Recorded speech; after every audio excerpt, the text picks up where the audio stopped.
Hey guys, Yogurps here. So you've been waiting, I've been testing, and it's finally time for me to give my review of the Wacom MovIncPad Pro 14. I've been a digital artist for about 7 years and I've always been a fan of Wacom's devices. Currently I'm using my Wacom Cintiq Pro 24 and I'm very happy with it. I've also been using my iPad Pro for a long time when I'm traveling, but I am not 100% happy with it. Don't get me wrong, I think the iPad is an amazing device and an amazing art tool. I know a lot of people makes beautiful stuff on their iPad alone. I have been using it a lot myself and for the most of it I've been very happy. It's just the teeny tiny detail of the pen not behaving the way I'm used to compared to Wacom's Pro pen, which made me so happy when I heard that Wacom were gonna release an Android tablet that serves as a drawing tablet. And I just knew that I need to try it.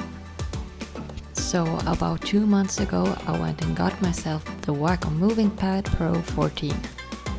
And Wacom were kind enough to send me some accessories to go with it.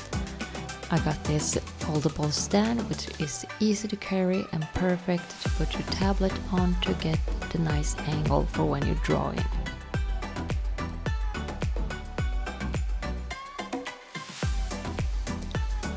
This protective case so I can put my tablet in my bag without worrying that my screen is getting scratched.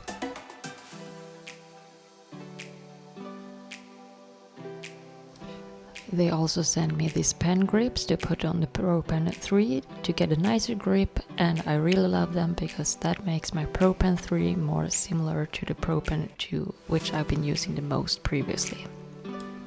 And last but not least, they sent me the Wacom drawing glove, which is vital for when you're dealing with a touchscreen. Wacom MovIncPad Pro 14 is, as I mentioned before, an Android device that works with Wacom's Pro Pen 3. The screen is matte and the surface gives a really nice texture to the pen without the need of a paper-like or anything like that. And I'm pretty confident in saying that this is the closest to a pen-on-paper feel that I've been experiencing. With the pad you get an immediate access to 3 different applications. One of them being Wacom Canvas, which is a sketchbook app with limited tools and therefore 0 distractions. The tools you have access to in Wacom Canvas is 3 different colored pencils, 3 different colored ink pens and 2 kind of erasers. There is no layer effects, not even any layers, and the only thing you can do other than drawing is zooming in, zooming out, undo and redo. And the number one reason why I really love Wacom Canvas is that it's really easy to transfer a sketch that you like to Clip Studio Paint, where you can continue to work on your drawing with effects, the tools and everything else that you're used to.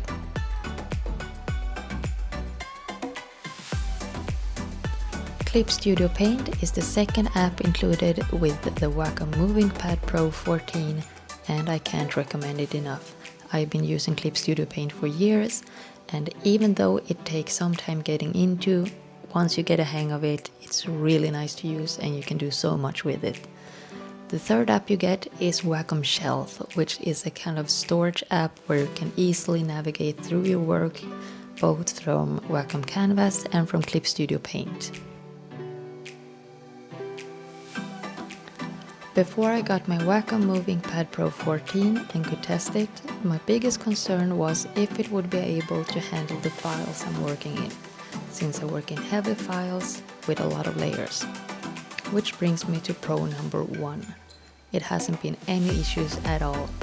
I've been stress testing it and it's been working perfectly and I'm so happy for it. Pro number 2 is Wacom Canvas. Yes, I know I've been talking about it, I know I've been showing it to you, but I can't express my love for that application enough. It's the perfect sketchbook app and I'm using it daily. Pro number 3, it's the price. And yes, we're gonna talk about the price, because Wacom MovIncPad Pro 14 sells for about 950 euros in Sweden, and that's with a pen included, which is an amazing deal for the device that you're getting. When it comes to the cons, I actually only have one thing that I'm complaining about, and that is the device doesn't work with my loop deck, which is a control panel I use with my Wacom Cintiq, with a little bit of shortcuts, and yeah, it speeds up my workflow. There are other options, there are other brands to these kind of control panels that work with Android devices, and you can use your phone as a kind of shortcut device for Clip Studio Paint. So yeah, it's not the worst con in the world in my opinion. As you've probably figured out by now, I am super happy with my Wacom MovIncPad Pro 14. It's an amazing device. I've been drawing so much more since I've got it, and I'm bringing it with me everywhere I go. But who would I recommend it to? First, I need you to know that there are two options: the Wacom MovIncPad Pro 14 and Wacom MovIncPad 11. The first category of people I would recommend Wacom MovIncPad 2 is for those of you who are curious about getting into digital art, want to get your first drawing tablet but doesn't have access to a computer. Then I would recommend a Wacom MovIncPad 11. It's a cheaper start, it's still a great device, and you can upgrade to something bigger in the future if you need to draw on heavy files. The second category of people I would recommend Wacom MovIncPad 2 is if you're like me and you mainly draw on a drawing tablet connected to your computer, but you want a drawing tab to bring with you on the go so you can draw everywhere. If I'm recommending the Wacom MovIncPad Pro 14 or Wacom MovIncPad 11, it kind of depends on what you're drawing. If you draw on heavy files, then I would recommend the Pro 14.